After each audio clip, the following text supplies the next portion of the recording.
نحمده ونصلي ونسلم على رسوله الکریم اما بعد۔ اللہ سبحانہ و تعالیٰ نے اس پورے منصوبے کے ساتھ انسان کو دنیا میں بھیجا۔ آدم علیہ السلام، حوا علیہ السلام یہ دنیا میں آئے۔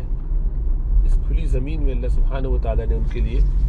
دود و باش کا انتظام اس طرح سے کیا کہ ان کو مختلف رہنمائی، تو اس وقت جتنی بھی وحی آتی تھی حضرت آدم علیہ السلام کو، وہ سب اسی طرح سے تھی کہ رہنا کیسے، کھانا کیسے، کن کن ٹولز کو استعمال کرنا ہے، کیا کیا چیزیں ہیں جو تم فائدہ مند ہو سکتی ہیں، کیونکہ انسان میں یہ دو قوتیں زیادہ کار فرما ہیں، ایک قوت شہویہ اور ایک قوت غضبیہ۔ شہوی یعنی شہوت کا مطلب ہوتا ہے خواہش، وانٹس، ڈیزائرز۔ سو یہ جو قوت ہے، اس سے چیزیں جو اس کو مرغوب ہے، پسند ہے، اس کی طرف اس کا میلان ہوتا ہے۔ ہر چیزیں وہ جو حاصل کرنا چاہتا ہے ان کو حاصل کرنے کی طلب اس کے اندر پیدا ہوتی ہے۔ بھوک لگے گی اس کو تاکہ وہ کچھ کھائے، اس کو طلب نہیں ہوگی تو کچھ کرے گا نہیں، بیٹھا رہے گا تو ادھر ادھر جائے گا، تلاش کرے گا کہ کیا کھاؤں، کس طرح اپنی اس خواہش کو پورا کروں۔ نیند آئے گی تو سو جائے گا۔ اور اس کے مقابلے میں غضبیہ، قوت غضبیہ وہ ہے غضب جسے ہم کہتے ہیں، وہ ریپل کرنے کے لیے، دور کرنے کے لیے، اینگر اگر اس کو نہیں ہوگا، اس درجے کا اس کے اندر یہ ایک حمیت، ایک جوش نہیں ہوگا کہ جو اس کو دفاع پر اکسائے، ورنہ وہ پڑا رہے گا۔ اس کے سامنے دشمن آئے گا، وہ کچھ بھی کر کے چلا جائے، یہ کہے گا ٹھیک ہے بیٹھے ہو، غصہ ہی نہیں آ رہا۔ تو یہ دونوں قوتیں بہت اہم قوتیں ہیں، ایک کی وجہ سے جلب منفعت ہوتی ہے، ایک کی وجہ سے دفع مضرت ہوتی ہے۔ یعنی جلب کے معنی کھینچنا، منفعت فائدے کی چیز کو لینا، کھینچنا اپنی طرف، پل کرنا، اور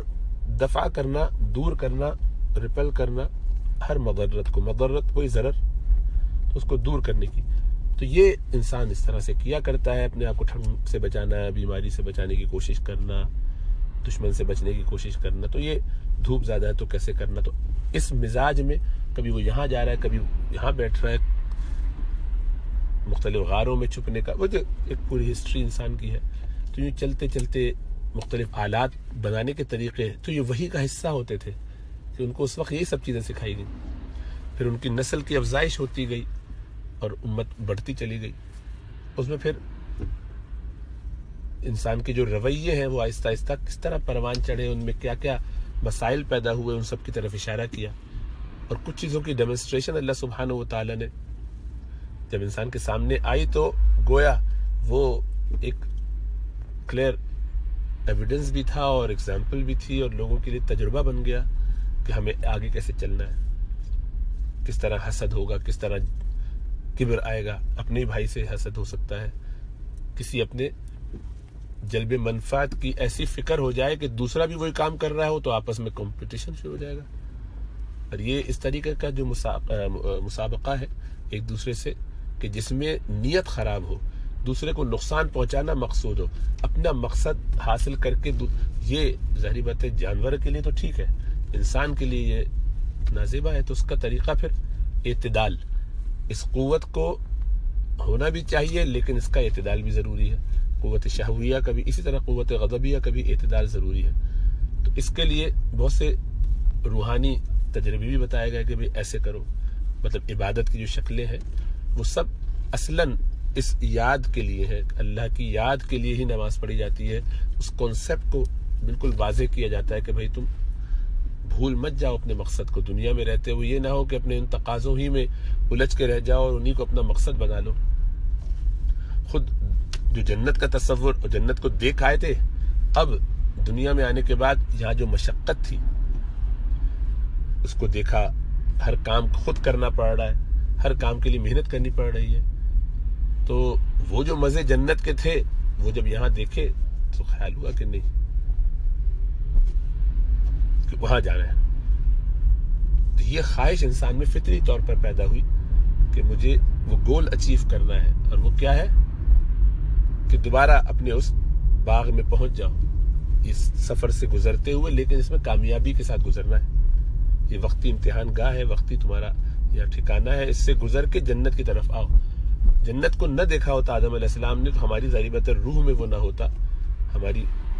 جبلت میں نہ ہوتا، تو ہم اس کی طلب نہ کرتے، لیکن طلب ہے۔ اب اس کا مینیفیسٹیشن کیا ہے جنت کا؟ کسی کے نزدیک یہ ہے کہ یہیں پہ مجھے سکون مل جائے تو میں کامیاب ہوں، کسی کے نزدیک وہ جنت اس کا تصور ہمیں یہیں بنانا ہے، خالی روح کے اندر میرے دماغ میں ہو جائے، سائیکولوجیکلی میں ایسا ہو جاؤں یا فزیکلی میرے پاس اتنا مال آ جائے۔ یعنی ہم نے اس کو اپنے اپنے انداز سے دیکھا ہے، اور اللہ سبحانہ وتعالیٰ نے اس کامیابی کی ایک تعریف اور ایک انداز بتایا ہے۔ تو انسان چونکہ اللہ سے براہ راست یہ علم سیکھتا رہا، یعنی آدم علیہ السلام اور ان کی اولاد ان کے ذریعے، تو شروع میں تو یہ مسئلہ پیدا نہیں ہوا، وہ اطمینان سے اس کے مطابق چلتے رہے، لیکن جو بڑھتے چلے گئے نظر یہ آیا کہ اس میں ڈیپینڈنس بھی ہے، فریڈم بھی نہیں ہے، کھل کے کام بھی نہیں کر سکتے ہیں، کچھ اپنی جولانی تباہ اگر ہے اس کا دائرہ اتنا وسیع ہوتا نظر نہیں آتا، بہت کچھ اس میں قباحتیں ہیں، تو کیا اور آزاد ہوا جائے؟ تو یہ جب ایسا ہونے لگتا ہے اور پھر نفس پروری شروع ہو جاتی ہے، دل جو چاہتا ہے جس طرح چاہتا ہے وہ کرنا شروع کرے، تو ان کو آہستہ آہستہ کر کے بڑھا کے اس مقصد کو گویا کھوٹا کر دیتا ہے، اور یہی ہوا، اور آہستہ آہستہ بڑھتے شرک و کفر کی بھی گندگیاں آئیں، اصل مقصد سے بھی دور ہوئے، پھر دوبارہ کوئی نبی آ جاتے تھے تو اللہ نے یہ حکم دیا تھا کہ فَإِمَّا يَأْتِيَنَّكُم مِّنِّي هُدًى فَمَن تَبِعَ هُدَايَ فَلَا خَوْفٌ عَلَيْهِمْ وَلَا هُمْ يَحْزَنُونَ، کہ جب آئیں گی میری طرف سے نشانیاں، اس پر جو اتباع کر کے چلے گا اس کے لیے کوئی رنج و غم کی بات نہیں ہے، وقتی ہے۔ تم اگر ناکامی کا اظہار کرو گے اور کام نہیں کرو گے، محنت نہیں کرو گے تو فیل ہو جاؤ گے امتحان میں، پھر فیل ہو گئے تو پھر نقصان ہی نقصان ہے۔ یہ انتباہات آتے رہے، تنبیہات آتی رہی گاہے تو 1.25 کے قریب انبیاء آئے اور انسان کو اس کا مقصد یاد دلاتے رہے کہ تم یہاں پر امتحان کے لیے ہو، اپنے رب کو راضی کر کے جس باغ سے نکالے گئے تھے اپنے دشمن کی وجہ سے، اس کی باتیں نہ مان کے دوبارہ اس باغ کو حاصل کر لو۔ پہلی دفعہ وہ تمہیں فری میں اسی لیے دے دیا گیا تھا تاکہ تمہارے سامنے ایک ڈیمونسٹریشن بھی آ جائے، پریکٹیکلی دیکھ بھی لو کہ کیسا دشمن تمہارا ہوشیار ہے، اور آئندہ اس کے لیے جذبہ بھی ہو اس کو حاصل کرنے کا۔ تو جنت دیکھی نہ ہو تو حصول کیسے ہوگا؟ کبھی کبھی یہ خیال آتا ہے کہ یہ تصور جو ہمارے رب نے ہمیں دیا ہے، اس کے مقابلے میں کسی اور تصور کی کیا حیثیت ہو سکتی ہے؟ یعنی وہ مینیول اسی کا چلے گا کہ جس نے بنایا ہے، آپ اپنے طریقے سے بھی چلانے کی کوشش کریں تو اس میں تکا ہی لگ سکتا ہے، زیادہ سے زیادہ امکان کے درجے میں کچھ ہو سکتا ہے، لیکن اصلاً نہیں ہوگا۔ اللہ نے انسان کو پیدا کیا ہے، جب یہ بات واضح ہے تو اللہ ہی کا دیا ہوا مینیول ہمارے لیے کارآمد ہوگا، انہی کی بتائی ہوئی ہر بات ہمارے لیے مفید ہوگی، اور اس کے علاوہ میں نقصان ہوگا۔ خالی اتنا نہیں ہے کہ اللہ کی بات تو اچھی ہے، دوسروں کی بھی کام چل جائے گا، ایسا نہیں، دوسروں کی بات تو سے نقصان ہی نقصان ہے۔ اللہ میں سمجھ اور شعور عطا فرمائے، اور اس کو ایکسپلور کرنے کی کوشش کریں کہ اللہ سبحانہ وتعالیٰ نے کیا معیار بنایا، ان کے نزدیک کامیابی کیا ہے، ان کے نزدیک دنیا کا مقصد کیا ہے، دنیا کی حیثیت کیا ہے۔